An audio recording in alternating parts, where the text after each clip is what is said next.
Flying S/us 5EV/N Volume 26.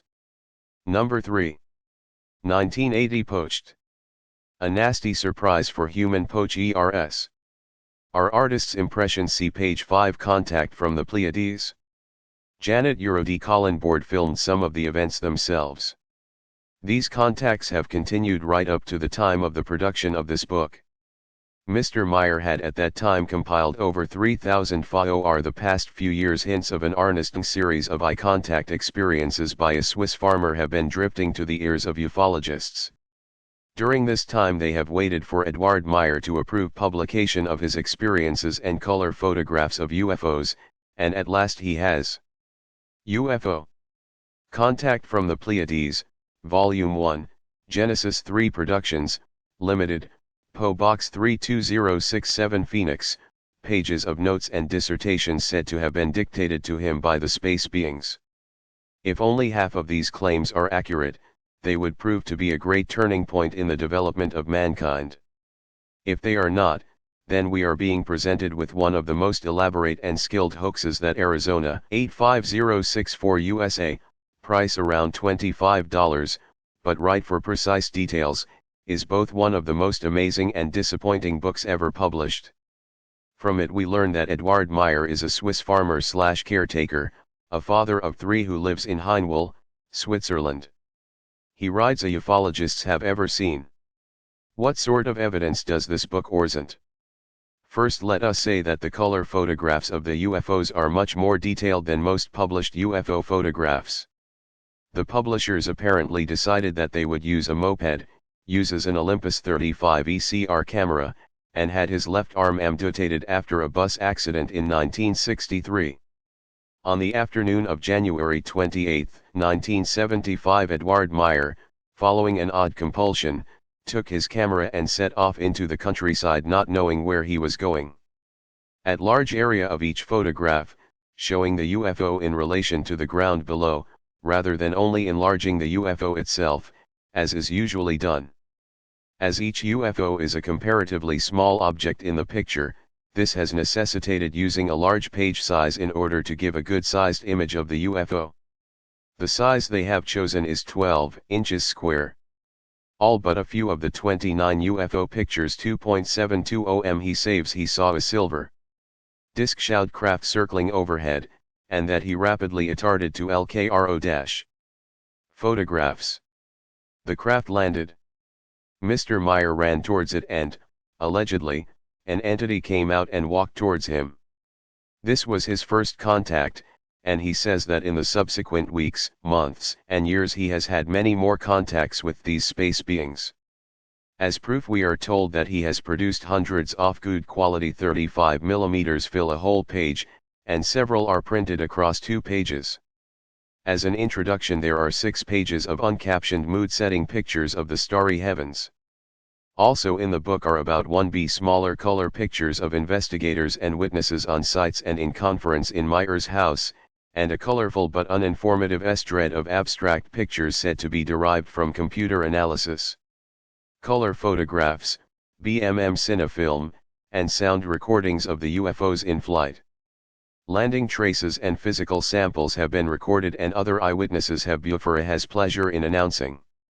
Advertisement: the 2nd London International UFO Congress at the Mount Royal Hotel, Marble Arch, London W1, during Spring Bank Holiday 24.25 May 1981, hosted by Bufora. The first London International Congress in 1979 was attended by 400 delegates from 21 countries. The program now being prepared will cover case histories, research developments, and various hypotheses presented by authoritative speakers from the USA and Europe. As there is a limit to the number of delegates, please watch for further notices and keep 24th and May 25, 1981 free. Papers for the Congress are invited and should be submitted to Bufora by January 31 st81. All inquiries for Congress information to Honorable Seconds Miss B. Wood, 6, Cairn Avenue, Ealing, London W5SHXLL. The structural details of the 5 different types of UFO seen by Meier are catalogued and illustrated by line drawings. The final 7 pages of the book illustrate the connections which many of the early civilizations of the world are said to have with the Pleiades, which is where Meier's space friends say Euro come from. The text is disappointing, giving only a bald outline of the events, and though we are told that every social, technical, historical, and spiritual subject imaginable was discussed with the Pleiadians, the editors have not considered any of their knowledge or ideas of sufficient given for this, so there is no possibility of checking back. Typical of the extravagant PR approach is the lavish use of blank white paper. Far more information of a factual nature could have been printed on the large, empty pages, also a smaller typeface could have been used. That there is information not mentioned in the book is confirmed by Wendell C. Stevens himself, who wrote an article on Meier for the May 1978 UFO Interest to publish here. Instead, the reader's intelligence is subjected to such idiocies as a single second in the timless 1SD amounts to many million years in normal space.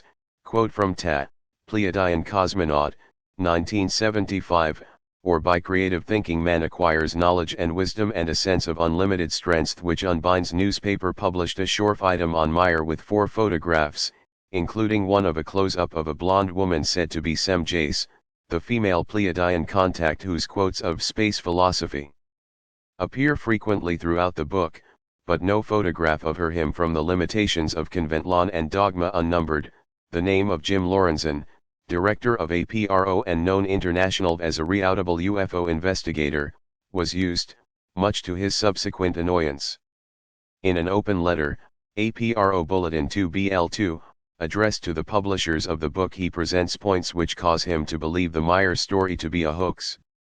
He also described the photographs as art in a statement which he prepared for use in the book at the request of Wendell Stevens, but which was not published. Some of the facts which, says Lorenzen, cause him to doubt the genuineness of Meier's claims are: 1. Meier makes UFO models of the same appearance as the UFOs in these photographs. 2. Meier has been found destroying evidence of such models. 3. Meier claims to have visited other planets, to have traveled to the past where he photographed a pterodactyl, and to the future where he photographed San Francisco during an earthquake. 4. Lorenzen also says that Meier claims space contacts in 1964, whereas the book implies that it all began in 1975. The complete absence of any mention of these aspects of the Meier story in the book is unexplained. There are a number of other points for dissatisfaction. If Meier has produced hundreds of clear sharp photographs, why are B of the total of 29 color plates, sometimes of poor quality, repeated on other pages but trimmed to show different areas? And if Meier has more than 3,000 pages of notes from conversations with Pleiadians, why has not some of this information been presented, or are we to understand that the freak Colin, quotes from spacewoman Sem Jace are repres :1, qualities?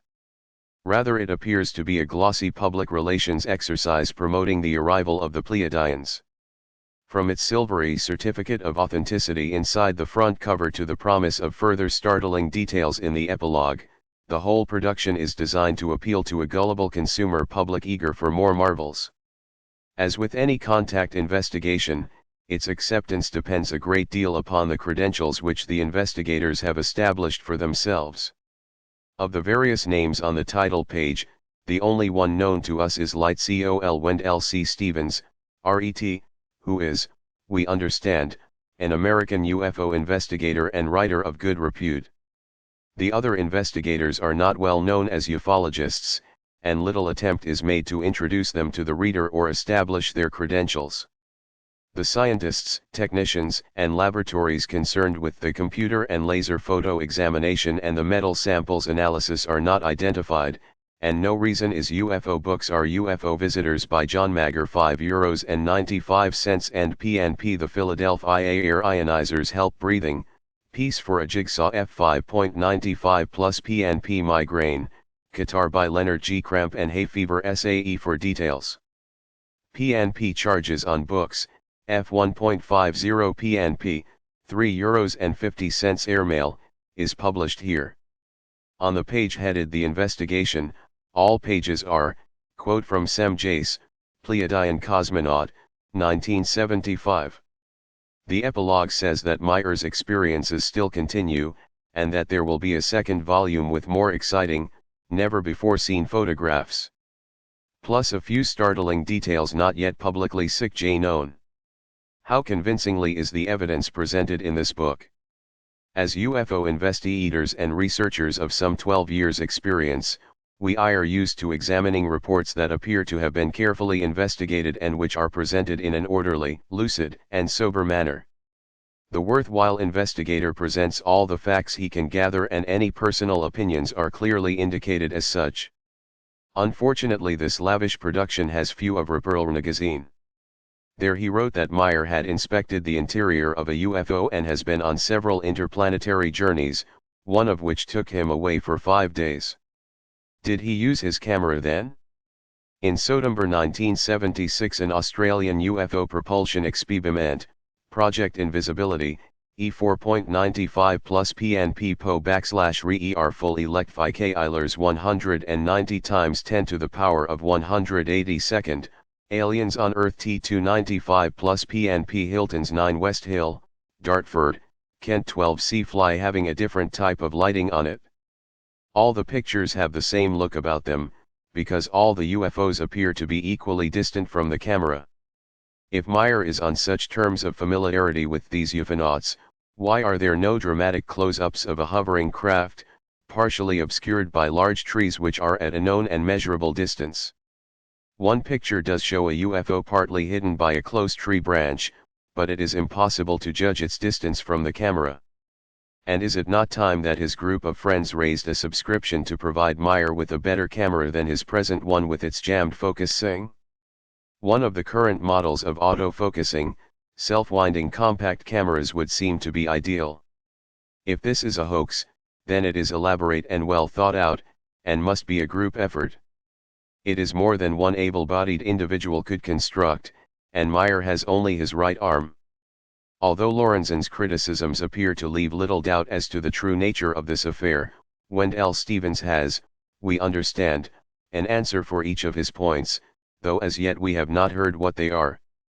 We hope other reliable, unbiased investigators will be invited to examine the whole case, and we will await their findings with great interest.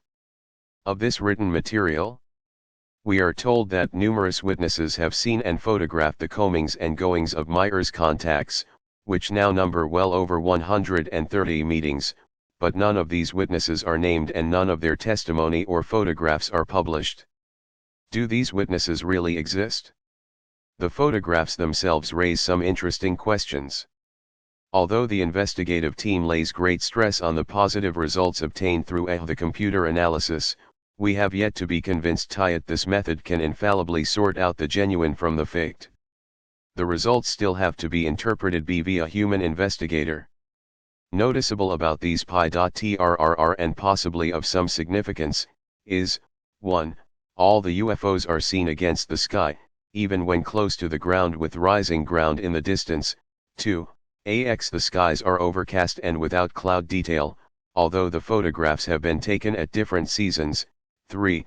In several photographs where the UFO is in sunlight, all of the ground below appears to be in shadow. Anyone planning to hoax a UFO photograph by double exposure would prefer the conditions described under points 1 and 2.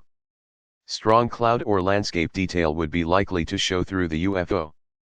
Point 3 could indicate that two photographs have been combined, each the chemiluminescent connection. Gordon Creighton J. feel that I owe an apology to FSR readers over my recent article, The Spruce Budgetorm Konrukshant, which with an account under the headline UFOs, Has Russia Found the Answer? Of the startling new Soviet was submitted as a genuine attempt to report what the very foremost of minds were thinking on the troublesome subject of UFOs. Discovery, forget all those little green men coming to Earth and demanding, take me to your leader. Forget about flying saucers, spaceships, UFOs, or whatever you choose to call them. The Russians have a down-to-earth, scientific answer for all that high-flying. When I wrote the piece, I was feeling reasonably satisfied that the judgment of eminent American entomologists Dr. Philip S. Callahan and Dr. R.W. Mankin, as well as of such experts as the nonsense science and its chemiluminescence. Curtin is certainly no the iron correspondent of the BBC and of the London Daily Telegraph, could surely be taken as decisive, namely that these glowing things seen flying around all over the place are indeed luminous moths. But then, with some mortification, just as my spruce budworm piece was about to appear in print, I found that a far more authoritative statement had turned up in the Obstacle to Dare, thick we call them UFOs. They've been coming down and fast, in all shapes and sizes, over Russia and Siberia. And from many carefully recorded encounters of the Soviet kind comes what may be a true answer to the flying saucer mystery, all recorded very scientifically, of course, in the Soviet journal O Uryalian and Cosmonauties. First let's look at some of the Soviet encounters related by military and airline pilots. On October 11, 1977, 3 new Soviet military aircraft were tested near the city of Ryazan. At 1,800 hours, flying at the height of 27,000 feet and keeping a distance of 50 miles apart, these reliable, trained observers spotted a luminous, pulsating object.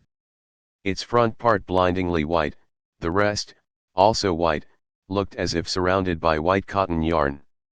It first approached the aircraft, flew alongside, and finally began to ascend at an angle of 70 to 80 degrees. As it was drawing away, the intensity of its light faded, and Soviet journal Pleiadians and Cosmonauts Z. This indicated that far bigger experts than even the American wizards of Project Blue Book or the pundits of the BBC and the Daily Telegraph had now entered upon the sacred task of pontification, and had come up with a fresh and indeed a final ruling, namely that the so-called UFOs are after all not luminous spruce budworm moths, but microscopic chemically active particles of ozone, nitrogen dioxide, organic compounds, etc. Writing in the London DIQ Express for July 30, 1979, Anthony Buzek was good enough to furnish British readers T3.